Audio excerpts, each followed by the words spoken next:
Hi, this is Daryl Meyer from Keller, Texas. Today is Wednesday, May 5th, 2010. To all my Mexican friends, happy Cinco de Mayo, and congratulations on your Mexican Independence Day. I want to talk to you today. I'm sure you've heard about this oil spill in the Gulf. Sounds like it's spewing about 200,000 gallons of oil a day into the Gulf. Sounds like a big issue.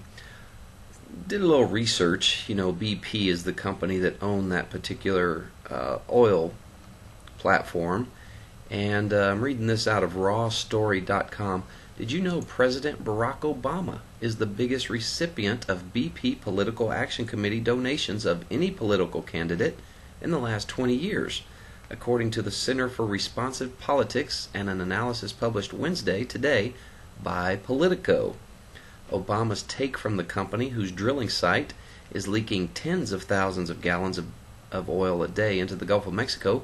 He took in $77,051 in the 2008 election. Now we know Obama is against offshore drilling, and we're wondering why it's taken over 2 weeks and still it continues to flow. Why is nothing being done? Could this be because Obama really wants to put an end to this? Which doesn't make sense to me if we're still relying on Middle Eastern oil. It's been said that America has enough oil in Alaska, North Dakota, off the Gulf, and all over American-owned property that we could do away with our dependence on Middle Eastern oil. Why don't we do this? Bigger powers at hand here, I think. Here's another story out of GulfLive.com. Mississippi Sierra Club calls Deepwater Horizon oil spill America's Chernobyl. Ooh, that's kind of frightening. This is out of Mississippi. The state director of the Mississippi chapter of the Sierra Club described the Gulf oil spill as America's Chernobyl during a news conference here on Saturday. He says, "I don't think I'm overstating the case by saying this America's Chernobyl at this time."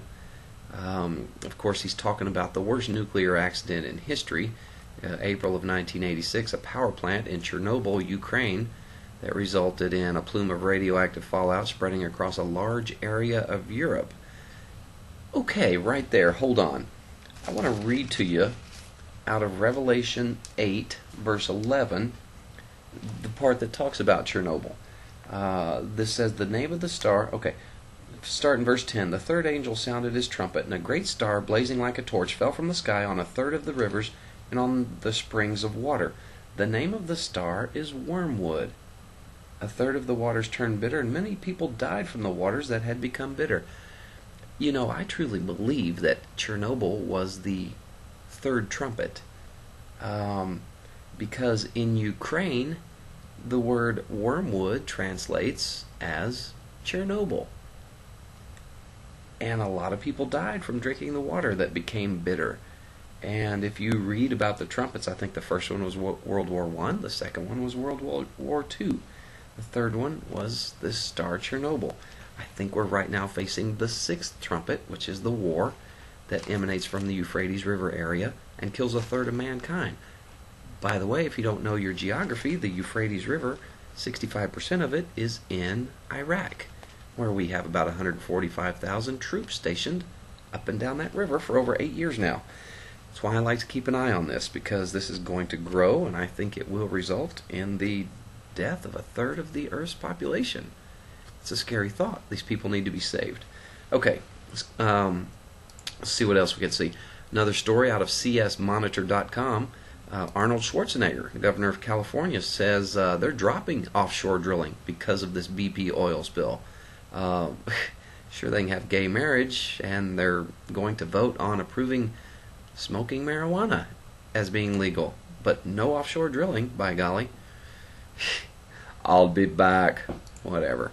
Here's another story that Obama wants to take Israel's nukes, according to a report. U.S. President Barack Obama is working closely with Russia and Egypt on an effort to rid Israel of its supposed nuclear weapons arsenal. Let's see how this develops. Getting back to the oil, though, Just want to read a few things to you, and you can take this with a grain of salt or not, but let's go to Revelation 6, verse 6. Then I heard what sounded like a voice among the four living creatures saying, "A quart of wheat for a day's wages, and 3 quarts of barley for a day's wages, and do not damage the oil and the wine." Do not damage the oil. Now, I know a lot of times in the Bible, if it's talking about olive oil, it says olive oil. But here it doesn't say olive oil. It says, do not damage the oil and the wine. How about Jeremiah 31, verse 12? This is, they will come and shout for joy on the heights of Zion. They will rejoice in the bounty of the Lord, the grain, the new wine, and the oil. The bounty of the Lord. Again, it doesn't say olive oil, it says oil. A couple weeks ago, they discovered one of the largest oil deposits and natural gas deposits on Israeli land. And I truly think in Ezekiel 38, when it talks about putting hooks in the jaw of Gog and Magog, that oil could be the hook in the jaw. Just a commentary. Just kind of what I'm thinking. Anyway, here's another story. Netanyahu and Mitchell to meet over fresh peace moves. Israeli Prime Minister Benjamin Netanyahu and the U.S. Middle East envoy met for several hours today to discuss planned indirect talks, peace talks, which a minister said earlier were doomed to fail. Now, we already know Barack Obama is going to impose peace upon Israel, an agreed peace arrangement, September or October if these talks fail. I think these talks are already being set up to fail, so keep an eye on that. Here's a story out of Haaretz.com. Syria gave advanced M600 missiles to Hezbollah. Army intelligence worried about Lebanese militants' growing rocket arsenal.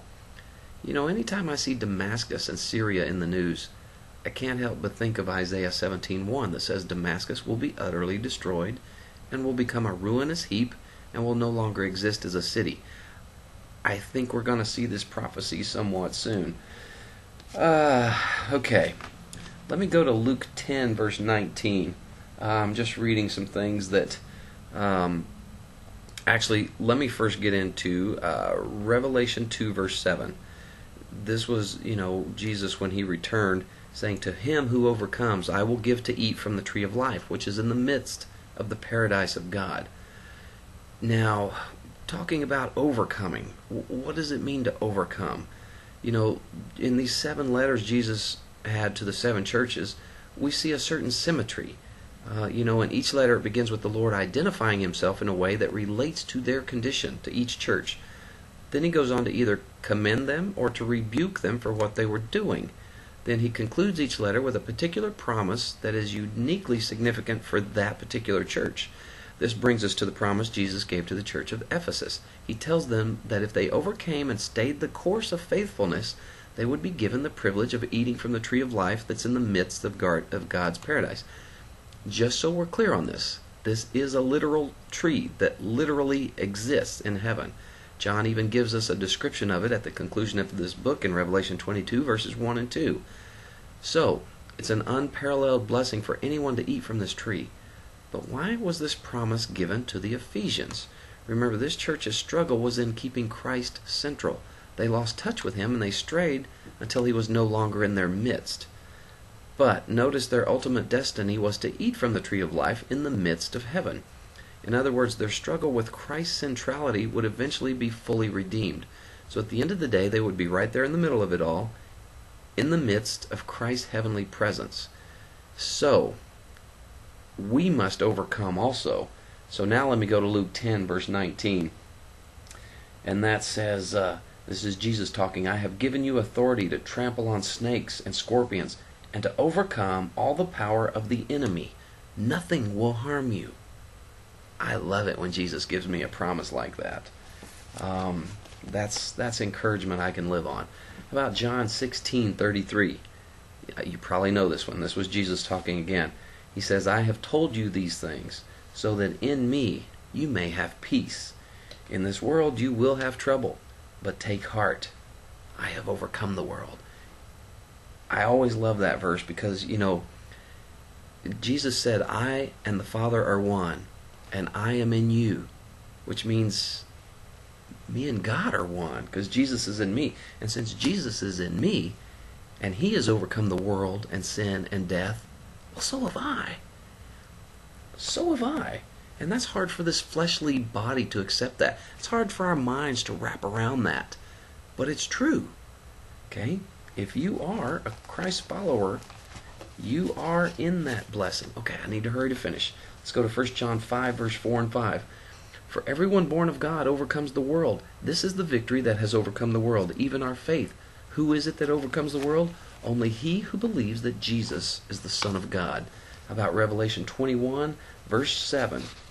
He who overcomes will inherit all this, and I will be his God, and he will be my son. Those are beautiful words to live by. Listen, don't worry about the things you're going to see. Get in the Word, pray to God. God bless you. Good Lord willing. I'll see you again tomorrow.